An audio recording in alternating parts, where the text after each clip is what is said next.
오늘 우리는 빠르게 변화하고 성장하는 모바일 시장에서 테스터로서 갖춰야 할 필수 지식과 기술에 대해 배우게 됩니다.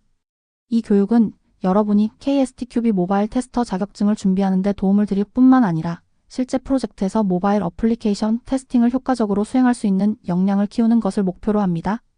KSTQB 모바일 테스터 기초 실라버스 2에 모바일 테스팅 핵심 개념 및 용어 학습, 모바일 환경에서의 테스트 계획, 설계, 실행 능력 함양, 모바일 테스트 도구 및 환경 이해, 1장 모바일 테스팅 계열, 2장 테스트 계획과 설계, 3장 모바일 테스팅 품질 특성, 4장 환경과 도구, 5장 미래에도 경쟁력을 갖춘 테스팅.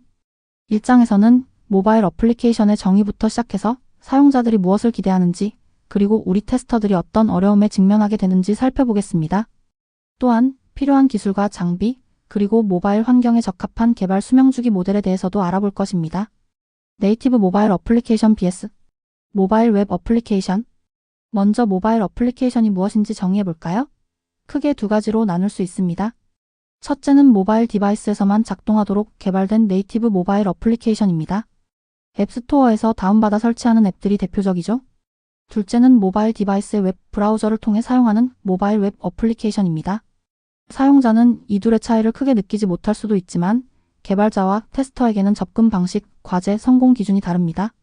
이 교육은 주로 네이티브 앱과 같이 모바일 디바이스용으로 개발된 어플리케이션에 초점을 맞출 것입니다. 모바일 디바이스의 범위 스마트폰, 태블릿, 웨어러블 등. 모바일 디바이스라고 하면 스마트폰, 태블릿뿐만 아니라 스마트워치나 스마트 안경 같은 웨어러블 기기, 특정 업무용 단말기 등 손으로 들고 다닐 수 있는 모든 기기를 포함합니다. 모바일의 영역은 계속 확장되고 있습니다. 모바일 앱 사용자들의 기대 수준은 매우 높습니다. 언제 어디서든 앱이 완벽하게 작동하기를 기대하고 다운로드하자마자 별다른 설명 없이 바로 사용할 수 있기를 원합니다. 네트워크 상태나 다른 앱의 실행 여부와 관계없이 즉각적인 반응 속도를 기대하죠. 과거의 데스크톱 소프트웨어 사용자들보다 훨씬 인내심이 부족합니다. 조금이라도 느리거나 불편하면 바로 다른 앱으로 옮겨갈 가능성이 높습니다. 이것이 바로 모바일 테스팅에서 사용성과 성능 테스팅이 필수적인 이유입니다. 품질이 곧 경쟁력인 시장입니다. 모바일 테스터로서 우리는 몇 가지 큰 과제에 직면합니다. 사용자층이 그 어느 때보다 넓고 다양하며 이들은 끊김없는 연결과 즉각적인 정보 접근을 기대합니다. 사물 인터넷 IoT의 등장은 이러한 기대를 더욱 높이고 있죠. 가장 큰 어려움 중 하나는 지속적인 출시 압박입니다. 시장 경쟁이 치열하다 보니 기업들은 새로운 기능을 가장 먼저 선보이려 하고 무료 개발 도구나 배포 채널 덕분에 개발 속도는 더욱 빨라졌습니다. 우리 테스터들은 이 빠른 속도에 맞춰 기능, 사용성, 성능에 대한 사용자의 높은 기대를 충족시켜야 하는 어려움이 있습니다. 또 다른 과제는 이식성과 호환성입니다. 사용자들은 하나의 앱이 여러 디바이스에서 잘 돌아가고 데이터도 쉽게 연동되기를 기대합니다. 하지만 개발 방식에 따라 앱의 이식성은 크게 달라집니다. 앱 유형을 간단히 정리해 보겠습니다. PC용으로 만든 전통적인 브라우저 기반 앱, 여러 모바일에서 접속하도록 만든 모바일 웹사이트, 서버 연결이 필수적인 모바일 웹 앱, 특정 기기용으로 개발되어 설치되는 네이티브 모바일 앱, 그리고 네이티브 앱의 장점과 웹 앱의 이식성을 결합하려는 하이브리드 앱이 있습니다. 테스터는 우리가 테스트할 앱이 어떤 유형인지, 어떤 디바이스를 지원해야 하는지 명확히 이해하고 이식성 요구사항을 파악해야 합니다. 모바일 앱을 테스트하기 위해서는 기본적으로 요구사항 분석, 테스트 설계, 실행, 결과 보고 등 ISTQB 파운데이션 레벨에서 다루는 기능 테스팅 기술이 필요합니다. 여기에 더해 모바일 환경의 특수성을 고려한 품질 특성, 즉 보안성, 사용성, 성능, 이식성, 신뢰성 등에 대한 깊이 있는 테스팅 역량이 요구됩니다. 또한 모바일에 특화된 테스팅 기법들도 있는데 이는 3장에서 자세히 다루겠습니다. 모든 종류의 모바일 디바이스에서 앱을 테스트하는 것은 현실적으로 불가능합니다. 따라서 예상 사용 환경에 맞춰 대표 디바이스들을 선정해야 합니다. 예를 들어 특정 iOS 버전에서는 모든 아이폰이 동일하게 동작한다면 하나의 아이폰만 테스트해도 대표성을 가질 수 있습니다. 이것은 디바이스 수준에서 동등 분할 기법을 적용한 것이죠. 하지만 안드로이드처럼 파편화가 심한 경우 다양한 특성을 가진 디바이스 샘플 세트를 활용해 테스트해야 합니다. 이를 위해 많은 수의 디바이스를 구매하거나 시뮬레이터를 사용하거나 테스트 랩을 임대하는 등의 방법이 필요합니다. 어떤 장비가 필요한지 명확히 이해하는 것은 예산 및 일정 계획 수립에 매우 중요합니다. 또한 테스트 케이스를 어떤 디바이스에 할당할지 결정하는 데도 필요하죠. 디바이스가 사용될 위치 도시 농촌, 날씨, 실내 실외 여부, 네트워크 종류 와이파이 이동 통신 등도 테스팅 전략에 영향을 미치는 중요한 요소입니다. 장비 확보 및 환경에 대해서는 사장에서 더 자세히 알아볼 것입니다. 모바일 앱 개발은 속도가 생명입니다. 따라서 전통적인 폭포수 모델보다는 애자일이나 점진적 반복 모델이 주로 사용됩니다. 빠른 프로토타입 제작과 피드백을 통해 신규 제품을 출시하고 이후 업데이트를 통해 기능을 개선해 나가는 방식이죠. 하지만 일단 출시하고 보완하자는 경향은 때로 불완전한 제품 출시로 이어져 사용자 만족도를 떨어뜨리기도 합니다. 우리 테스터는 빠듯한 일정 속에서 치명적인 결함으로 인한 실패 위험을 줄이는 역할을 해야 합니다. 모든 것을 테스트할 시간은 없기 때문에 리스크 기반 테스팅 전략이 매우 중요합니다. 제품의 용도와 중요도를 고려해 리스크 수준을 결정하고 그에 맞춰 테스트 강도를 조절해야 합니다. 예를 들어 단순 이미지 뷰어 앱과 원격 진료에 사용되는 이미지 뷰어 앱은 요구되는 해상도와 테스트 중요도가 완전히 다를 것입니다. 또한 대부분의 모바일 앱은 무선 업데이트 OTA가 가능하므로 심각한 결함 발견 시 비교적 쉽게 수정 버전을 배포할 수 있습니다. 이러한 업데이트 용이성도 출시 리스크를 결정하는 요소가 됩니다. 기능을 점진적으로 추가하는 개발 방식은 품질을 유지하면서도 빠른 시장 출시를 가능하게 합니다. 안전이 매우 중요하거나 법적 규제를 받는 앱이 아니라면 B모델이나 폭포수 모델 같은 순차적 모델은 잘 사용되지 않습니다. 모바일 환경은 매우 역동적이고 제약 조건이 많기 때문에 체계적인 계획과 설계가 더욱 중요합니다. 어떤 기능을 테스트할지, 어떤 리스크를 우선적으로 관리할지, 어느 수준까지 테스트할지 등을 결정하는 과정을 살펴보겠습니다. 모바일 디바이스는 기능이 매우 많기 때문에 테스트 범위를 명확히 하는 것이 중요합니다. 우리가 테스트해야 할 대상이 신규 앱인지 아니면 신규 디바이스인지에 따라 집중해야 할 기능과 특성이 달라집니다. 예를 들어 신규 앱이라면 앱 자체의 기능, 디바이스와의 연동성, 사용성, 성능 등에 초점을 맞춰야 합니다. 반면 새로운 스마트폰을 출시한다면 폰 자체 기능, 기존 앱 지원 여부, 네트워크 통신 방식 등을 중점적으로 봐야겠죠. 이 교육은 주로 모바일 어플리케이션 테스팅에 초점을 맞춥니다. 모바일 프로젝트의 요구사항은 비교적 간소한 경우가 많습니다. 상세한 요구사항 문서보다는 유즈 케이스나 유저 스토리 형태를 흔히 볼 수 있습니다. 만약 유즈 케이스가 없다면 테스터는 예상되는 사용 시나리오를 직접 파악해서 테스트를 계획해야 합니다. 어떤 기능과 특성을 테스트할지 우선순위를 정하는 것도 중요합니다. 사용자가 어떤 특성을 가장 중요하게 생각하는지를 파악해야 합니다.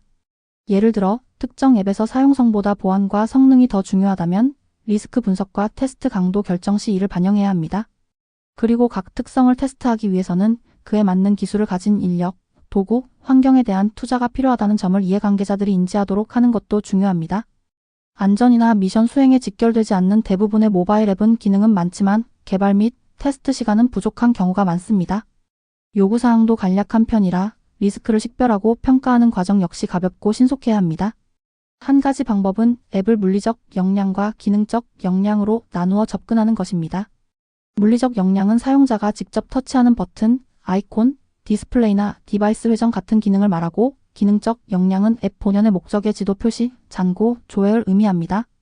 각 역량을 나열하고 사용자 관점에서 중요도를 심각, 높음, 중간, 낮음 등으로 평가하는 거죠. 예를 들어 이미지 로딩 자체는 심각, 적절한 해상도는 높음, 로딩 실패 시 제시도 기능은 낮음 등으로 평가할 수 있습니다. 이런 가벼운 접근법은 테스터가 실제 디바이스나 시뮬레이터로 테스트해야 할 물리적 특성과 사용자가 중요하게 생각하는 기능을 파악하는 데 도움이 됩니다. 물론 METS 최소, 필수 테스트 전략나 전통적인 리스크 기반 테스팅을 경량화하여 사용하는 등 다른 접근법들도 있습니다. 중요한 것은 프로젝트 일정에 맞는 방법을 선택하는 것입니다.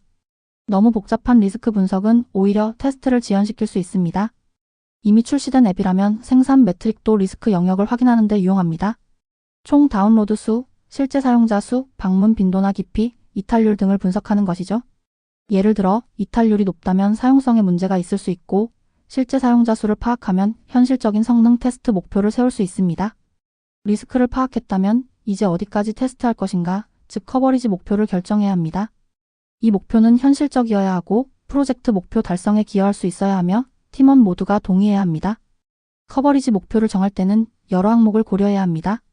정의된 요구사항은 당연히 커버해야 하고 요구사항과 테스트 케이스 간의 추적성은 변경 관리에 매우 유용합니다.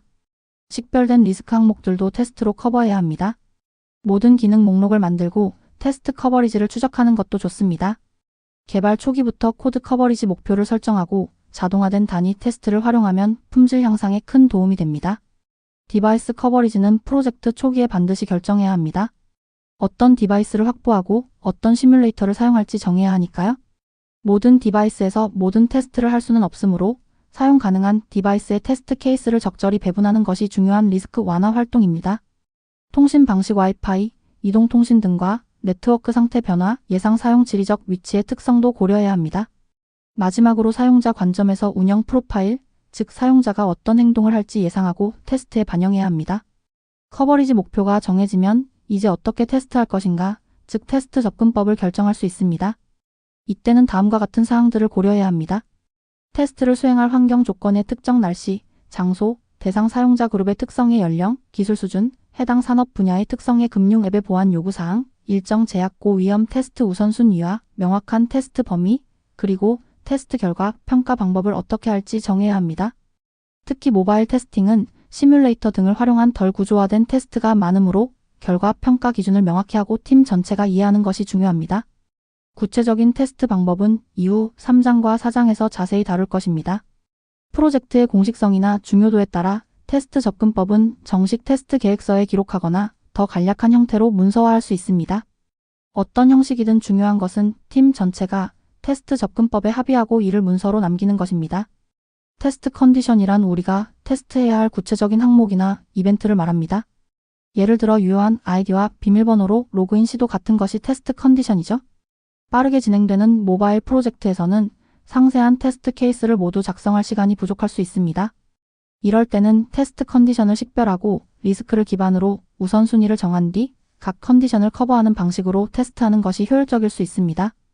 테스트 컨디션은 디바이스의 물리적 기능 버튼 누르기, 화면 회전 등, 앱의 기능적 측면 지도 표시, 정보 조회 등, 그리고 성능이나 사용성 같은 비기능적 측면들을 포함합니다. 하나의 기능에도 여러 테스트 컨디션이 존재할 수 있으므로 리스크 평가를 통해 중요하고 위험도가 높은 컨디션을 선별하여 테스트해야 합니다. 리스크가 낮은 컨디션은 테스트하지 않거나 다른 테스트와 통합할 수 있습니다. 이렇게 테스트 컨디션을 식별하고 우선순위를 정하는 과정 자체가 테스팅 범위를 결정하는 것입니다. 우선순위 리스크 기반 테스팅은 제한된 시간 안에 가장 중요한 컨디션들을 특정 수준까지 테스트할 수 있도록 보장해 줍니다.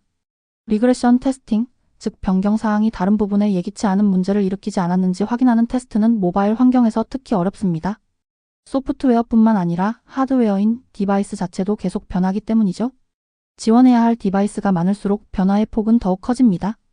앱 자체는 변경되지 않았더라도 운영체제 업데이트나 새로운 디바이스 출시 등으로 인해 예기치 않은 문제가 발생할 수 있으므로 주기적인 리그레션 테스팅이 필요합니다. 성공적인 모바일 리그레션 테스팅을 위해서는 테스트 자동화와 디바이스 랩 또는 시뮬레이터 활용이 거의 필수적입니다.